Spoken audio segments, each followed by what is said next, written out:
How's everybody doing? This is week 4 of my video blog for the 2016-2000 school year. My name is Mr. Campbell, and as always, I'm going to take you back through the past week, kind of what we got accomplished in each one of my 3 classes and what we're looking forward to next week. And then at the end, we'll talk a little bit about some extracurricular stuff that's going on as well. So we'll start with Social Studies 8 like I normally do.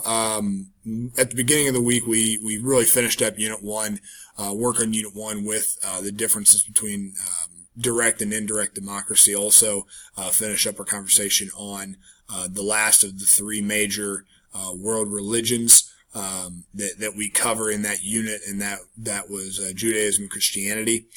We then prepared for and took a Unit 1 test on Thursday and Friday. And then at the end of the day today, we also played a vocabulary game for Unit 2. Take all the vocab words from Unit 1 that the students were just exposed to this past unit, and then also the vocabulary words for Unit 2. Put them all into a hat, and then students have to draw them out of the hat, and then either have to draw, act, or define them. It's something that I think is really beneficial long term for helping students with vocabulary. So with Unit 2 for Social Studies 8, it is European exploration. So sort of the beginning parts of exploration here in the North and South American continents. It's a really, really fun unit for me, especially because I did a ton of work during my undergrad on especially Spanish exploration in Mexico. So it's a really fun unit for me. We'll do a little bit of lecture at the start of next week and set ourselves up for our Explorers project. It's something that I've done the past 2 years, where students will pick an explorer from a pretty lengthy list, and then they'll have to write a paper over that explorer. I'm going to talk about something really interesting that we did in my U.S. history class this past week as sort of a tournament style kind of debate. And that's something that I'm sort of considering doing with my 8th graders as well.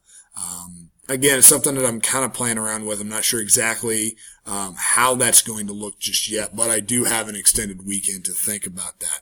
So that's been Social Studies 8, where we've been, where we're going. In United States history, my general U.S. history classes, we started a new thing for me. I wanted to sort of cover a long period of time between sort of the adoption of the Constitution, which we talked about last week, and the Civil War and Reconstruction. And I wanted to do it in a way that was a little bit more interactive and a little bit more fun, maybe is the right word. And so what I came up with was a sort of a presidential tournament of sorts. And so what each student was assigned a president,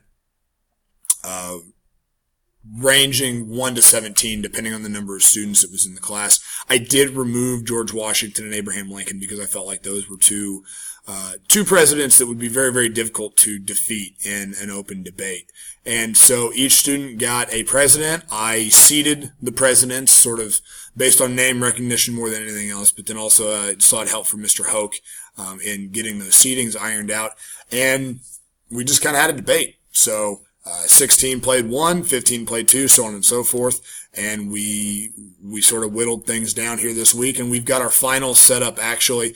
If you follow me on Twitter at Mr. Campbell AHS, I sort of was live tweeting all of these debates. It was really a lot of fun. I think the students kind of got into it more than I think they kind of anticipated. But in first hour, we have whittled it down to Millard Fillmore, who is a 16 seed, and that student that represents Millard Fillmore will be going up against a student who has Andrew Jackson, who is the 2 seed in that class.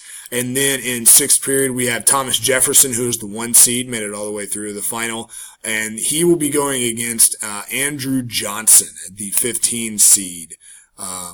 So really kind of interesting to see some of the different comebacks, and there's an open debate period during each sort of mini debate, and it's a lot of fun.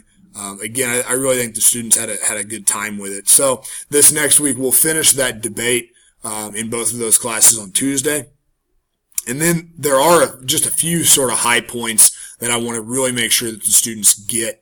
So there will be sort of a review lecture of sorts, and then there will be some kind of an assessment. It will probably be it'll probably be in the form of a test, but it'll probably be more open note, which is not something that I normally do. But again, because I'm trying to cover a lot of ground quickly here in this first month of school or so, which I'm already a little bit behind on that, I think I'm willing to compromise on that. So that's something that I'm sort of kicking around, but we will have some sort of formal assessment before we move on to sort of the post-Reconstruction era, the Gilded Age, and whatnot in general U.S. history. Dual credit U.S. history, then we had a Chapter 4 quiz and finished up Chapter 4. We also did a debate in there over which phenomenon, which event was more rational, the Salem witch trials in the the late 1600s, or the Red Scare of the 1920s and the 1950s. Really kind of interesting is that the students told me that it was the first time that they had done any sort of formal debate in any sort of formal setting and format. So it was really interesting. I think they did a really, really good job. They had to write a little bit of a wrap-up paper that will be graded hopefully sometime this weekend, although it is going to be a busy 3-day weekend for me, as I am sure it will be for all of you. And then, I kind of felt bad because, there's really not a good point to do sort of the presidential debate with my dual credit students. And a couple of them had obviously talked to their buddies in my general U.S. history class and thought it sounded like a lot of fun. So we went ahead and I said, you know what, we really move pretty fast in dual credit. So we can take, a week, especially a short week, and do a presidential debate of our own. So I went ahead and chose 19 presidents at random from a random presidential name generator that I found online. And we started our debate tournament today. We got 3 matches in. And so we're sort of ready to finish that up next week. It'll probably take the whole week, that second round actually, because there are 8 different matchups to sort of get us on into the quarterfinals and the semifinals, etc. It'll probably take the whole week because it does take about 10 minutes per match. So we really can only get through about 4 or 5 a day. But that's something that, again, we're looking forward to doing that here in week 5. I think they've really enjoyed it. I think students are learning things about the different presidents that they never really knew. So that's been something that's been really, really productive. So that's been the things that are going on and what will be going on here in my classroom. Some sort of extracurricular notes. This Monday, the JV football team scored a close win over South Vermilion's JV football team down at South Vermilion 14-12. Tacked on a 2-point conversion after a touchdown that we scored with, I think, about 1 minute and 17 seconds remaining. Very, very exciting.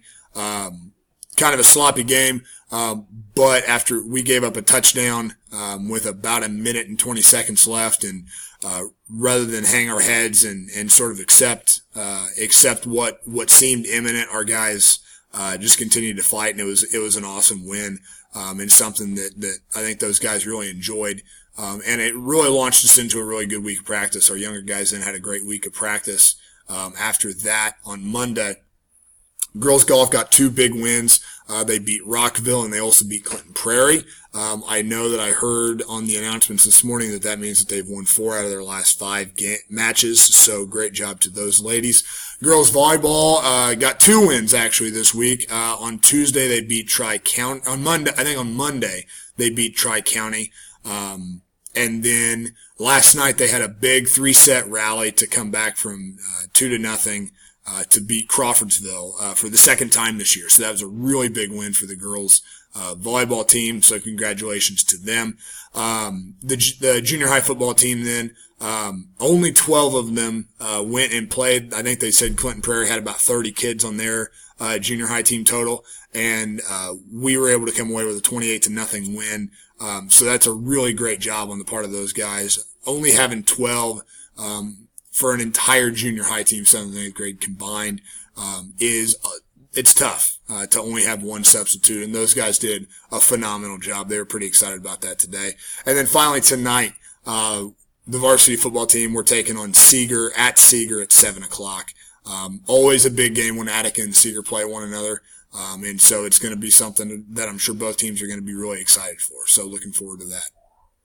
That's all that I've got. As always, if you've got any questions, comments, or concerns, you can email me. My email is found on my website, or you can give me a call here at the school. So thanks very much. Have a great 3-day weekend. By the way, today is September the 2nd, and that makes it my daughter's second birthday, which is kind of hard for me to accept at this point. So have a great 3-day weekend, and we'll see you all next week.